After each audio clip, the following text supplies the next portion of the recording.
السلام عليكم البنات، كي دايرين؟ لاباس عليكم؟ نتمنى تكونوا بخير وعلى خير وتكونوا في صحه جيده ان شاء الله. اليوم كما كتشوفوا راه غادي نحضر معكم واحد الكيكه اللي كيجي الطعم ديالها خرافي وغادي توليو مدمنين عليها. والصراحه اللي دقها عندي كيبغي المقادير ديالها، قلت علاش لا ما نشاركهاش معكم. الصراحه نتمنى انكم تجربوها، ونتمنى انكم ما تبخلوش عليا من لايك والاشتراك. غادي ندوزو للمقادير ان شاء الله. بسم الله على بركه الله. بالنسبه للمقادير كالتالي: هنايا عندي 3 ديال البيضات. اول حاجه غادي نديرو واحد القبيصه ديال الملح اللي ضروريه في اي حاجه. عندي 3 ديال البيضات، ممكن انكم ديروا غير 2 بيضات. انا درت هنا 3 على حساب المول. صافي. وغادي ضروري عفوا البيض يكون دافي، يعني ماشي خارج من الثلاجه ديريكت نخدمو به، ضروري ما يكون دافي او في حرارة المطبخ. صافي. هنايا غادي نضيف واحد نص كاس عنبة ديال السكر، ممكن انكم تنقصوا يعني على حسب الحلاوه. هنايا عندي النطا، ضروريه من النطا حيت كتجي هي اللي كتعطي لها واحد النكهه خاصه مع الشكلاط. ندير واحد نص معلقه صغيره، وغادي نبقى هكا نخلط مزيان. ممكن انكم ديروا الخلاط الكهربائي، الخلاط الكهربائي، ولكن ما تطلعوهاش بزاف، ما تطلعوش البيض بزاف على شكل بحال الجينواز. مجرد انكم تخلطوه مزيان حتى يولي اللون ديالو هكا بيض. الصراحه هذا الضراب اليدوي ساعدني بزاف بزاف. صراحه راه زوين، وراه كاين في هكا في المحلات ديال اللي كيبيعوا الاخر تاع الحلويات. صراحه زوين بزاف، وكتطلعوا منه حتى عفوا كتطلعوا به حتى هذاك نسكافيه. هنا غادي ندير نص كاس ديال الزيت. مهم عندنا هنا نص كاس من الحاجه، ونضيف وانا كنخلط. وهنايا كذلك نص كاس ديال الحليب. الا كان بارد من الثلاجه ممكن انكم تفيوه شويه. هاد الكيكه والله راه كتجي الطعم ديالها كما قلت لكم زوين بزاف، وغتوليو مدمنين عليهم. الصراحه زوينه بزاف. صافي. هنايا غادي نضيف واحد 2 معالق كبار من نسكويك. تقدروا تعملوا حتى هذاك كاوبيل ديال اللي كيتباع دابا ب6 دراهم. والله ما عرفت واش 6 دراهم ولا دابا حتى هو زادوا فيه. صافي. هنا كما قلت لكم من بعد غادي نضيف واحد 2 ساشي ديال كاكاو المر، ولا هذا اللي كتشوفوه قدامكم. انا غادي ندير منه 2 المعالق. هذا الصراحه كيكون زوين وكيعطي واحد الطعم عاود خاص، احسن من هذاك ديال العبار. وضروري من الصفايه كما كتشوفوا راه كيكون فيهم هاد الحبيبات هادو،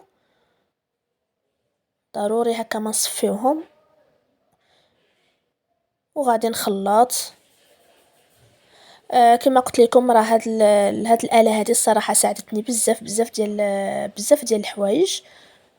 الا لقيتوها في مدينتكم او في اي محل صراحه شريوها، راها رخيصه، يعني كدير تقريبا شي 15 درهم. وهنا ضفت كاس الاول ديال الدقيق الفورس. هنا ضفت كاس الاول، ومن بعد ضفت 2 ديال لي ساشي ديال خميره الحلوه فئة 8 غرام. درت منهم 2 اللي هي 16 غرام. وغادي نخلط. وهنايا راني عمرت كاس تاني من دقيق الفورس، وغادي هكا نخلط مزيان. ونضيف كاس تاني، ونشوفوا شحال غادي تهز لينا هاد الكيكه ديال الدقيق، لان كل دقيق والنوعيه ديالو. هنا تقريبا غادي نزيد واحد المعلقه كبيره وصافي. الا نتوما جاتكم خفيفه تقدروا ديروا النص، يعني قل ربع. حنا نقولوا 2 كيسان، 3 كيسان قل ربع ديال الدقيق. صافي. هذا هو القوام اللي غادي نتحصلوا عليه. وهنا غادي نضيف 2 معالق ديال الخل اللي هما ضروريين في اي كيك نضيفوهم في الاخر. منها تحيد لينا ديك الزفوريه ديال البيض، ومنها كطلع لينا الكيكه وما كتهبطش. صافي. هذا هو القوام ديال الكيك. الصراحه راه واحد الرائحه فيها ما شاء الله. هنايا راني دهنت المول ديالي بالزبده فقط، ما ديروش الطحين. نصحكم ما ديروش الطحين. الزبده يعني كافيه اننا نديروها. باش إلا درنا الدقيق ولا راه غادي كتبقى ديك البيوضية في الجناب. والزبدة راها كتعاون باش أنها تحمر مزيان بالجناب، عكس الدقيق. صافي هنا غادي ندخلها الفران من الأسفل على 160 درجة حتى تطيب لينا وتطلع، ومن بعد غادي نحمروها من الأعلى. هنا ضفت 2 كيسان ديال الحليب ولا كاس ونص ديال الحليب، معليش واخا بقى لينا داك السيرو، يعني من بعد غادي نحتاجوه في الكلاصاج في التزيين ديال الكيك. وضفت قطع من شوكولا اي نوعيه عندكم، من الاحسن انها تكون ممتازه. هنا عملت انا غير كالا، درت بعض القطع تقريبا واحد 6 ديال الحبات ديال الشوكولا، ودرت معلقه كبيره من نسكويك او كولاكاو، وغادي نديرهم يطبخوا فوق النار حتى يتغلاو لينا واحد 2 غليات، ومن بعد غادي نخليوهم اباري يبردوا مزيان باش ما نخرجوا الكيكه نسقيوها بهذا السيرو يكون بارد. هنا كنت خرجت الكيكه من بعد ما طابت، كان ضروري ما نحركو داك الخليط حيت ملي كيبرد بحال اللي كدير ديك القشره الفوقانيه نخلطوها او نصفيوها. هنا الا بغيتو ديروها يعني ديريكت ممكن، انايا زدت عاونتها انني نشكها هكا بالفرشيطه، او ديروها بالخشب ديال السنان، وغادي نبقى نسقي الكيكه باش تشرب مزيان داك السيرو وتجي معلكه. صراحة راها كتجي بنينة بهذا الخليط هذا. عفوا انا نسيت، هذا السيرو هذا ممكن انكم تزيدوا عليه النكهة ديال الناتا، او النكهة ديال البسكوي، او النكهة ديال الاوريو، او النكهة ديال الشكلاط. ديروا فيها اي اضافة النكهات، يعني هادو اللي كنقول لكم ماشي الفاني ولا شي حاجة. هنايا راني درت الكلاصاج، كان بقى لي واحد كان بقى لي واحد شويه من داك السيرو، زدت عليه واحد شويه ديال الحليب تقريبا غير نص كاس او ربع كاس. ودرت النكهه ديال الناطا حيت ما درتهاش انا في السيرو. صراحه انا بعدا النكهه ديال الناطا كنحماق عليها، ولكم الاختيار. هنا ضفت تقريبا، كنت كنحسب ومن بعد بقيت غير كنلوح. هنا تقريبا درت واحد 16 او 17 ديال قطع من الشوكولا كالا. الا ما لقيتوش يعني ما موفرش عندكم شي شوكولا هكا ممتازه بحال مثال غيش ولا شي ماركه اللي كتكون زوينه واللذه ديالها زوينه، ديروا كالا حتى هي راه زوينه.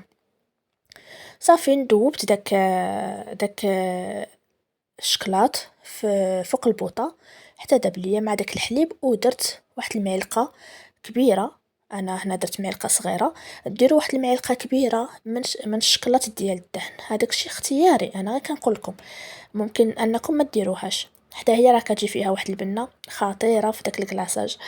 درت انا درت نوتيلا، خلط مزيان.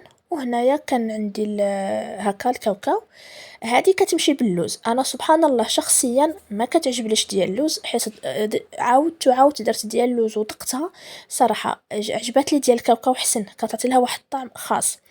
هنا من بعد ما قليت هاد الكاوكاو هذا، صفيتو من ديك الزيت خليته يبرد وهرمشتو. كما كتشوفوا في هاد الهشوار، ولا تقدروا تشريو اللوز كونكاسي او كاوكاو كونكاسي، وغتحمروه في المقله او في الفران، وتضيفوه على هاد الكلاصاج هذا. صافي هنايا كما كتشوفوا راني ضفتو على هاد الكلاصاج. الا بغيتو تخليوها تبرد تجمع شويه راسها، خليوها تبرد. بغيتو تضيفوها ديريكت ضيفوها، ولكن واحد النصيحه ضروري من الكيكه خاصها تكون بارده، باش يتشور لكم ان ديك باش ما تسيحش لكم داك الشكلاط مع هو سخون والكيكه سخونه، راه ما غاديش يتواتاو مع بعضياتهم. غادي تبقى تسيح لكم، ومن الاحسن ان الكيكه تكون بارده. وهنا فرغت هذا الخليط او الكلاصاج على الكيكه. ومن الاحسن انكم ديروا هذا المول هذا باش الجناب ما يتحكم فيهم انهم ما يهبطوش مع الجناب، ويدير عليكم داك الشكلاط. تقدروا ديروهم حتى في المول ديال الزاج، وهكا تقطعوهم مربعين. صراحه كيجيو حتى هما المنظر ديالهم زوينين. صافي هكا غادي نبقى نوزع الجوانب وهكا في الوسط بشكل عشوائي، ومن بعد غادي ندخلها تبرد للثلاجه. صراحه انا ملي كنت كنمشي هكا لشي بلاصه ولا نديرها هنا للدار ولا يعني كنديرها في الليل، كيعجبني في الليل او في الصباح. تقدري تاكليها كتجي غزاله وبارده. من الاحسن انها تبقى في الثلاجه، شحال ما بردت شحال ما كتعطي اللذه ديالها احسن. هذا هو الشكل النهائي كما كتشوفوا. راها شاربة ما شاء الله وكتجي معلكة. الا كما قلت لكم الا ذقتوها راه ما غاديش تستغناو عليها. نتمنى ان تكون عجباتكم هاد الكيكة، وان شاء الله تكونوا يعني تجربوها، علاش لا. هنا غادي نقطع معكم واحد الطريف وغادي تشوفوا الداخل ديالها شحال شاربة بداك السيرو، وكتجي معلكة وزوينة. وكما قلت لكم نصيحة، الا بغيتو تجربوها بداو بكاوكاو هو الاول، ومشي نهار اخر ديروها باللوز. انا شخصيا عجبتني بكاوكاو، ولكم كل واحد والذوق ديالو، كل واحد وشنو كيبغي. هنا غادي نقول لكم مع السلامة، نتلاقاو في فيديو اخر ان شاء الله.